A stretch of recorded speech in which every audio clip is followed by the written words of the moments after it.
Hey everybody, we got another video here, and this one will not disappoint. This is going to be a real special treasure hunt that I want to share with you guys. So let's get started. Okay, so a little backstory on this here.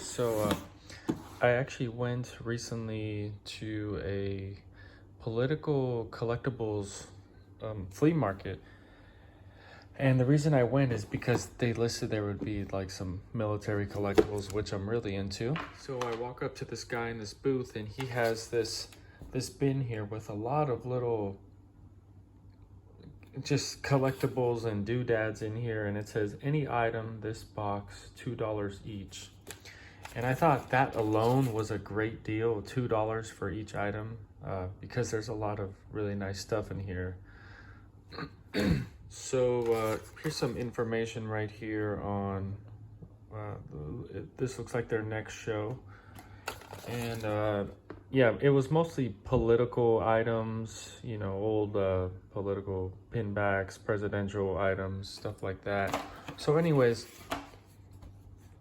he was asking $2 for each item, and I said, well, what would it take to buy the whole bin off of you?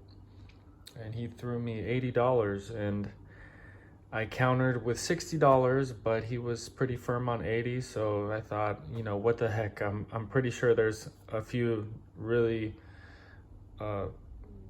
somewhat valuable items in here that will make me some profit. And I was gonna have a lot of fun searching through it also. So let's get into it. Let's see what I purchased. So right off the bat, this is one of the first things I noticed when I was searching through it. This is a Pan-American Airways system, transatlantic to Europe matchbook right here. And it shows a Clipper airplane on the back. And let's go ahead and open it up. I want to show you the matches here. So as you can see, it has all the matches. It still has the graphics on the matches right here, and it has the globe up here. And I do know that Pan Am collectibles are pretty sought after.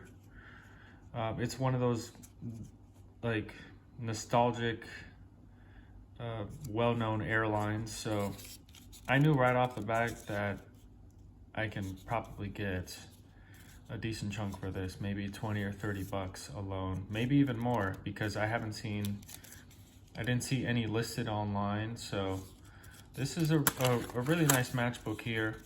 It's probably from I would say the 40s, maybe the early 50s, but yeah, very cool find for sure. Got some military collectibles in here also. Here's an old patch right here. This is probably World War II era, I'd assume. Possibly a little later, but it looks like some sort of Air Force. You see the guys holding the missile right here on top of a dinosaur. Dinosaur has an even larger missile, but I'll have to do some research on this one right here. Also have a Distinguished Flying Cross here. This looks like a reissue. We have some more patches. And it looks like there's some Civil War associated collectibles in here too. Here's a Sons of Union Veterans of the Civil War medal. Very cool medal right here. I'm gonna have to look up that Roman numerals date right there. And I'm just pulling out a lot of fascinating items here. So here's it looks like a World War II, like an airplane with a St. Christopher medal for a soldier. And then you can see the propellers on here. So this is very cool also. It's not marked sterling silver, but nonetheless, this is a very cool piece right here. Somebody would really like. A World War II or aviation collector. A little bit of everything in here. Here is a Japanese tag. I don't think this is from the war because it has English letters on there, but who knows? Maybe it is. Maybe it's associated with I don't know, the internment camps. I do see like some, I don't know if it's just a coincidence, but there's like some fingerprints on the back. I know some old dog tags, they used to have fingerprints, at least in the United States they did. But this is a nice find right here. I don't know Japanese. This is going to take some research right here. Unless somebody knows what this says, please leave a comment down below. I thought this was really cool right here. This is like a little souvenir, it looks like. It says Mandan, North Dakota. And on the other side, it says Japan on the trigger. So this is post-war made, probably from the 60s or 70s or so. And yeah, it's a cool little, I don't really know how it works. It has, or what it's supposed to shoot. I'm trying to get it to focus there, but yeah, this is very cool, pretty detailed. Somebody would like to buy that. We got some more Civil War associated stuff right here. Here's a Women's Relief Corps medal dated 1883 here. I know these aren't that valuable. On the back it's dated 1886, it looks like. But this is still a very cool find right here. Anything Civil War associated, I'm super fascinated with. Of course, this collection wouldn't be complete without this lighter right here. So this is a jerry can lighter made in Japan. So I think you just pop it open there. Yeah, let's see if it lights up. Well, it does spark, which is a good sign. That's a very cool lighter. Probably a $20 or $30 lighter to the right person. Found this unusual ring. I don't think this is associated with any war, but it does look like some sort of biker ring maybe. It's not marked silver, and it looks like it's maybe made of like copper or something, but maybe it's some sort of biker ring. I don't know, Mexican or something like that. Let me know what you think. So we've got a few World War II items, some Civil War associated items, and it wouldn't be complete without World War I. So this looks like a little, like a German Kaiser helmet right there, or possibly French helmet. And Saint Michiel, it looks like it's probably missing a letter on the end, but I'd imagine this was some sort of souvenir for a soldier overseas during World War I. Very cool. Another Civil War Grand Army of the Republic pinback, celluloid pinback here. There is no date on here, but I'd imagine this is probably early 1900s. Now this I kind of have to be careful with here. This looks like a suture kit for surgery, possibly, and I don't know if it's just like from a hospital or something from the battlefield that a medic might have, or a doctor. But I have to be really careful because those are very sharp indeed, and this is a interesting little find. I'll have to do some research on that to see if I can trace what era it's from. Very cool find right here. This is a World War II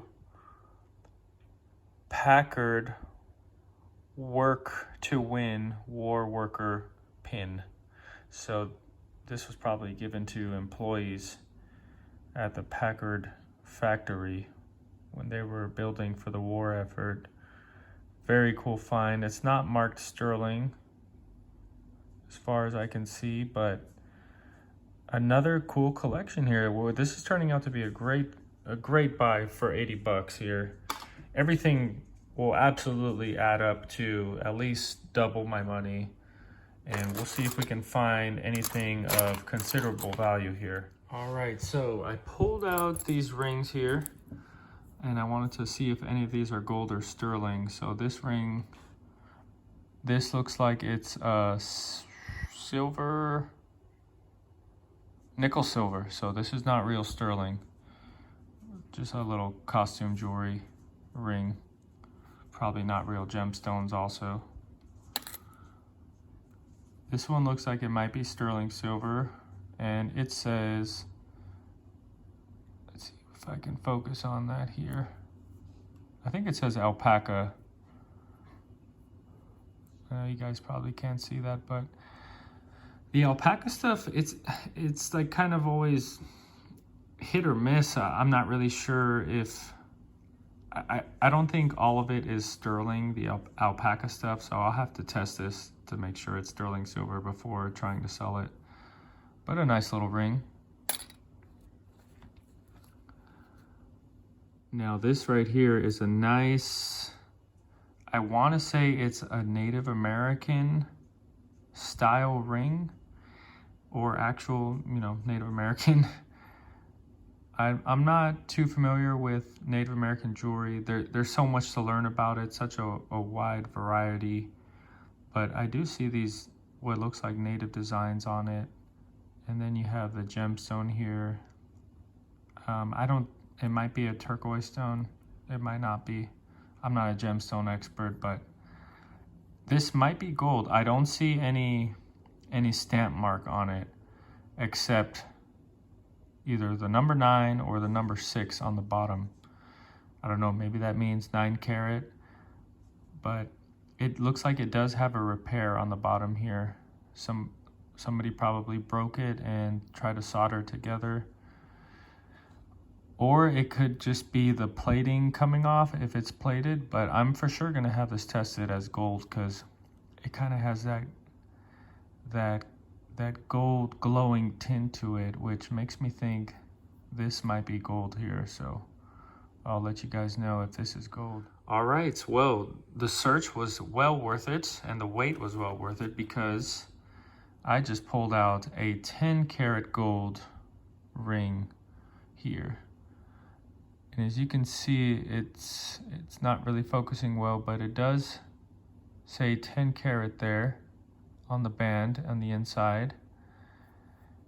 And it's a nicely designed ring here. It does look antique.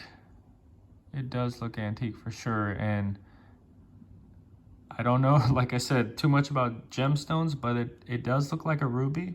But I know there's a lot of stones that looks, excuse me, similar to ruby. So I'm gonna have this one tested also. I'm gonna have the stone tested by a friend of mine. And this alone here, everybody, this is probably, it's not too heavy. It's probably 2 or 3 grams. But this is probably a $200 ring. I think I could get $200 out of it here.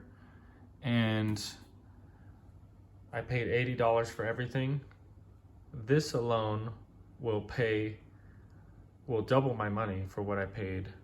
And then the rest here will just be pure profit. And there is just so much stuff here. A lot of it is worth selling individually. Some of it will just be worth lotting it up together.